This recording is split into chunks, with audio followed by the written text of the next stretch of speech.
बच्चे, युवा तथा वृद्ध सभी का मैं विनम्रता के साथ आदर करते हुए और भारत की समस्त मातृभूमि और अपने सभी महान ऋषियों को और एक बार फिर से अपने ऋषियों के सम्राट महर्षि दयानंद जी को भी मैं शत शत नमन करता हूँ। ओम।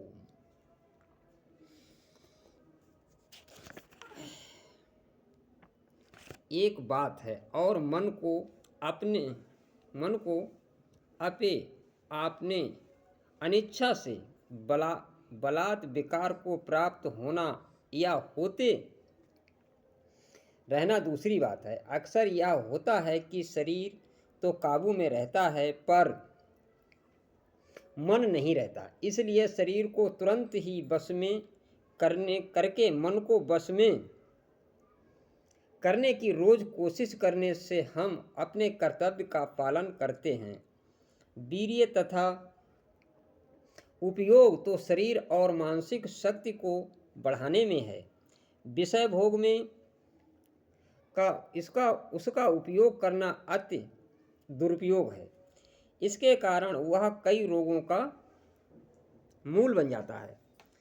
जीवनों उद्देश्य को पूर्ति में सत्कर्मों द्वारा ईश्वर को प्रसन्न करने के प्रयत्न से ब्रह्म भावना की चर्या में तन्मयता प्राप्त करने के लिए इंद्रियों का संयम अत्यंत आवश्यक है। जिसकी इंद्रियां अपने विषय में दौड़ी फिरती हैं, उसका चित्त एक जगह एक स्थान पर ठहर नहीं सकता और न उच्च उद्देश्यों में दिलचस्पी ले सकता है।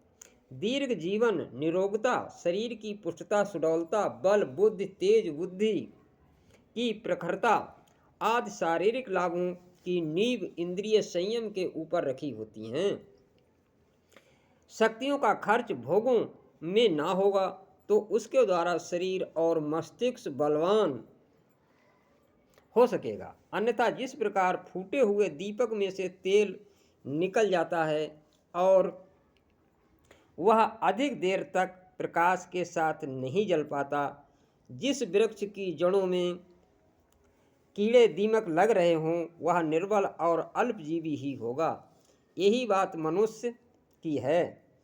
असंयम के कारण इंद्रिय भोगों में जिसकी शक्ति अधिक मात्रा में खर्च होती रहती है, वह ना तो शारीरिक दृष्टि से निरोग, बलवान एवं दीर्घजीवी हो सकता है और ना मानसिक दृष्टि से मेधावी, मनस्वी एवं प्रभावशाली हो सकता है।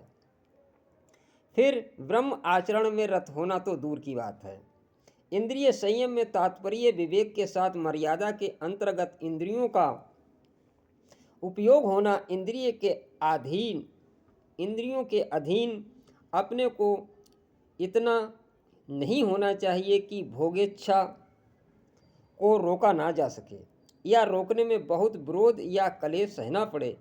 इस प्रकार संयम की आदत डालनी चाहिए कि इंद्रियों की इच्छा को जब चाहें तब आसानी से रोक सकें और भोग सामने हो तो भी उसे छोड़ सकें। कहने को 5 ज्ञानेंद्रियां हैं पर वास्तव में 2 का ही संयम करना है। एक है स्वाद इंद्रिय और दूसरी है कामेंद्रिय। साधारणतः स्वादिष्ट, सात्विक एवं सुरुचिपूर्ण भोजन करना और शरीर को पुष्ट रखना।